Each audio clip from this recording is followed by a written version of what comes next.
Are there monthly fees? Another question in this series of questions focusing on network marketing. And my name is Skip McNutt, and I'm hoping that you'll click through and get all 20 of these questions.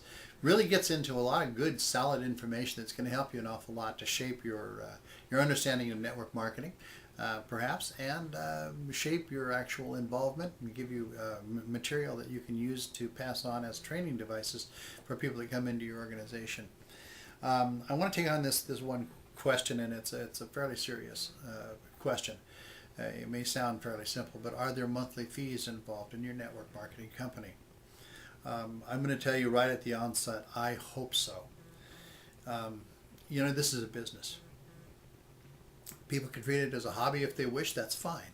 And if they want to generate enough income to pay for the product that they consume, that's fine.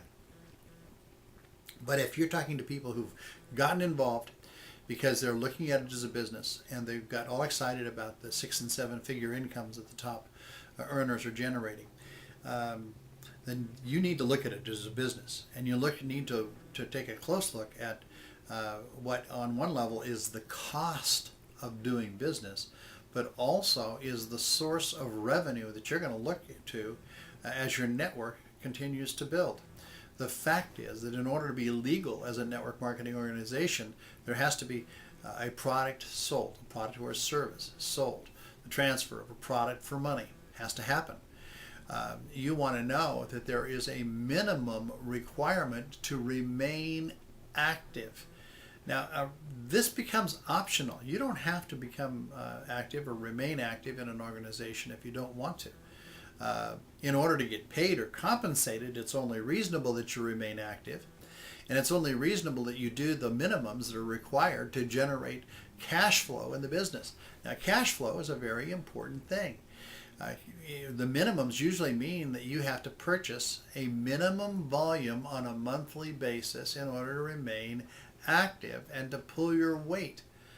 You're going to contribute. Now, what's interesting in this is if you, let's say, I'm just going to pull out a number. It doesn't matter what it is because it's going to be different in every company. But I'm just going to throw out $200 a month. Well, some people will say, well, you mean I have to pay $200 a month to qualify to earn money in this thing? Well, yeah. If you have a brick and mortar storefront business, trust me, you're going to pay a lot more than $200 a month based on inventories and labor and rent and on and on and on. Been there, done that. And usually at the end of the day, you make enough money to compare to a nice salary of any other job where you don't have the liability and you don't have the commitment of time and you can actually take vacations and have a lifestyle.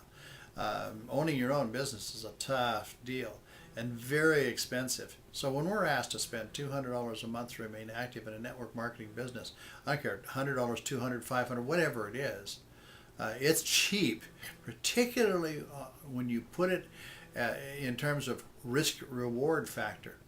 Risk-reward, I mean, if you're putting out a very small amount of money with the possible reward of generating 6-figure incomes, 7-figure incomes, and that's a pretty reasonable balance, particularly, like I say, when risk-reward, you compare it with a brick-and-mortar storefront type business. So you want to know that there is a monthly obligation.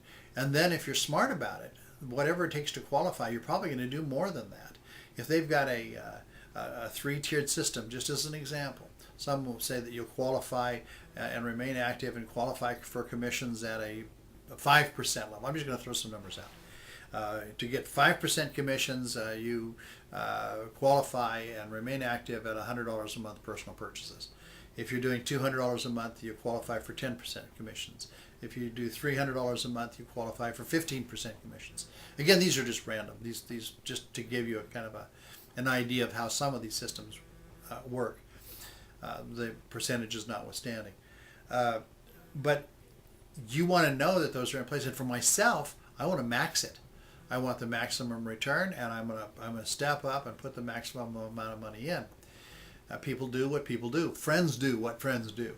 If you set it up and you see and you understand the importance and the value of doing it right and properly investing in your business on a monthly basis, then the people that come in and that you sign up are more likely to do what you've done to build the business. Now you've got reasonable volume going through your business and everybody is generating income, and now those big numbers that you see the top earners generating are absolutely doable. But they're not doable based on minimums. They're just not. They're always based on the maximums and maximizing the opportunity. So I'm going to do it right, and I'm going to operate at the highest level that I can, and encourage the people that I'm bringing into the company to do the same. Now, one additional caveat here: when you're doing face-to-face marketing, talking to friends and family, this means that not everybody in your friends and family is going to qualify. They're not all going to be ready, willing, and able. Fine. This is where I say you got to do more than just friends and family in most cases. It depends on your sphere of influence and how big your family is, and if they're in a position to really run with it. For my taste, I'm looking at the internet. The internet, there's millions of people, and there's lots of people who qualify and who can understand these principles and run with it accordingly. That, to me, is one of the better advantages. So I already have my network marketing company going, and I've got friends and family involved, and that's great. But the bulk of my business, really, I look towards the internet and people that I don't even know yet that will continue to build my network and to be involved. And I'm going to put it out there, and people can make up their own mind, and they can do it however they want to, but I'm going to put it out there and teach on such a level that people will have the maximum opportunity to generate the kind of income that got them excited about this thing in the first place. And trust me, if you're making, $50,000 to $100,000 a month, you're not going to mind spending $200 or $300 a month in product. It just works that way. So, probably spent a little longer on this message than most, but it's worth it. And there's a lot more on this topic. So look into the rest of the videos, the 20, and some of the bonus information I'm going to be providing for you. And I'll see you on the next question.